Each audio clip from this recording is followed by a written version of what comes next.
A few years back, we visited a rural attraction called Aspen Crossing near Mosley in southern Alberta.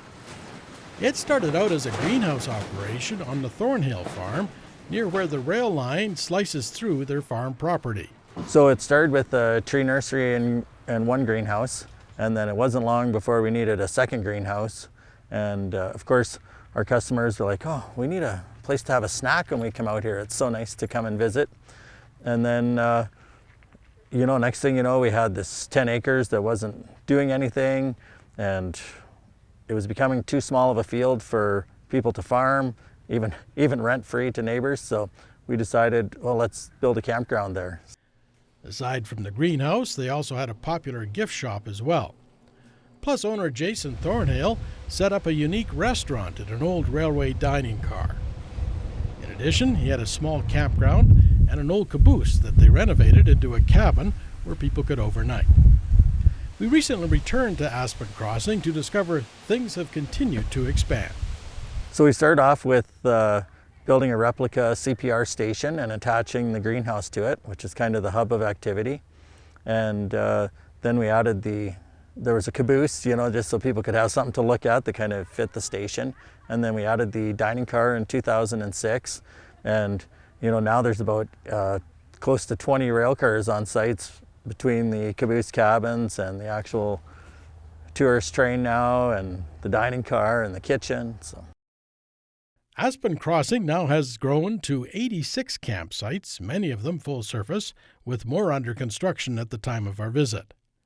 Plus, Jason now has 2 more very unique caboose cabins. All 3 have a little kitchenette, basically, with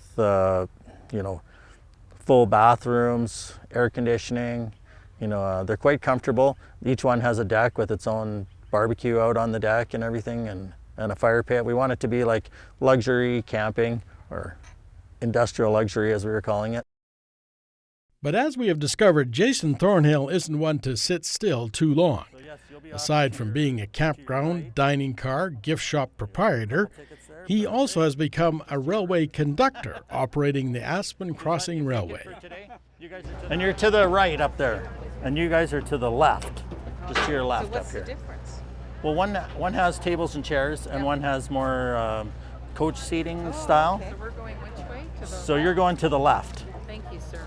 And of course, you can move about the train all you want while it's... Okay, thank you. So we're just getting ready to pull ahead, and we're just kind of getting everybody situated, and yeah, look how smooth a person starts moving. It's like you didn't even realize you were leaving. So we're just kind of telling everybody where, look for people in yellow if they have any questions. Bathrooms are here and there. On this property, like, my dad used to carry me out to see trains when they would go by they'd go by about 2 to 3 times a week when I was a youngster. And in 2001 was the last time a train went through here. And we thought, well, there's so much history to do with horticulture and the railway. We thought, what a great thing would be to tie the connection of the railway and horticulture and people pioneering in Alberta. And so it was a good decision. So we've been shopping for cars for a long time. We'd only owned the 14-mile section of rail since 2013. So we managed to find the locomotive here from Parrish and Heimbecker, or P&H, in Moose Jaw. And we got the caboose that you'll see at the end is the former Ogden Legion caboose in Calgary. So it's nice to see that rolling again. And the other cars actually came from CP Rail. And just not all at one time, just kind of one car became available, and we managed to make it into something. And the open air car is one that seems to be the most popular when the weather's nice. And that was actually a car that used to haul scrap metal, and now it's become a car that people can enjoy the outdoors and get the smells of the prairies and see the elevators up firsthand and the crops. And it's quite interesting to hear people be like, oh, what's this yellow crop out here? Jason says his staff complement during the summer season has grown to about 35 people. He also has volunteers who help out, like a dozen or so railway engineers and workers who keep the train running smoothly. Most of the train tours occur on the weekends and are focused around a specific theme. Oftentimes, there's entertainment right on board the train as well. The train tours, basically start at approximately $50 and go up to $139 depending on what's happening that day on the train. So, and we do anything from prairie tours that are very informative as to what's happening out here on the prairies, and you actually get to tour through one of the old wooden elevators in Mosley on that tour. And then we do, Ales on Rails, which is a beer tasting tour. And we've got Alberta Special, which is where every product that's served on that train and that meal that you have alongside the tracks is sourced from Alberta. And that goes over well. We do a lunchtime version of that where it's called Meals in the Field.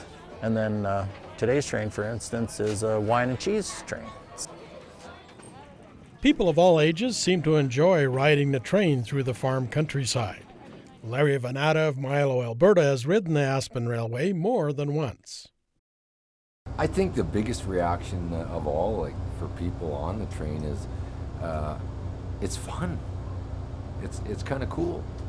So you're riding on this 1944. This train is 1944. I think the caboose is, 1913. That's a lot of history. And to go through the countryside and see all the countryside and the farming. There's a truck driving by with bales on the wagon, and it's the real thing.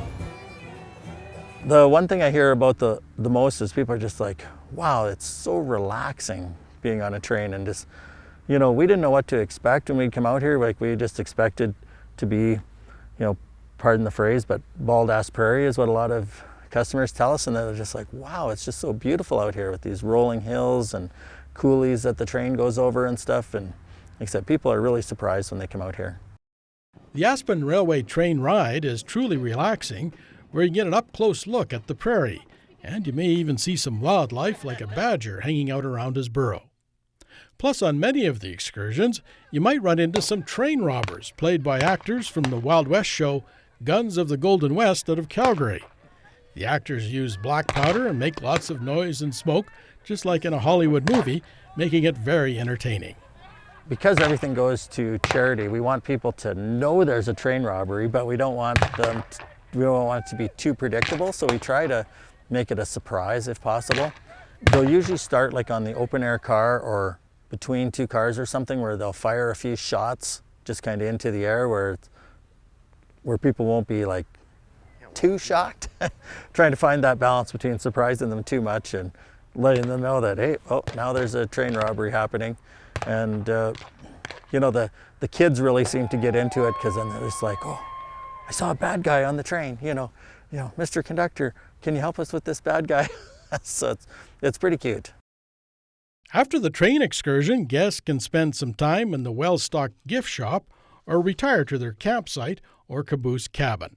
We try to make it so you can get something that's different than you're going to see at other gift shops.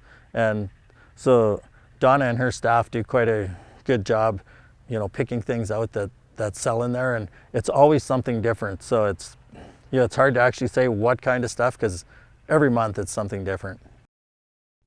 As for Jason, he's already got more rail cars on order, including an elevated dome car to get a real good look at the living skies of the Prairie West.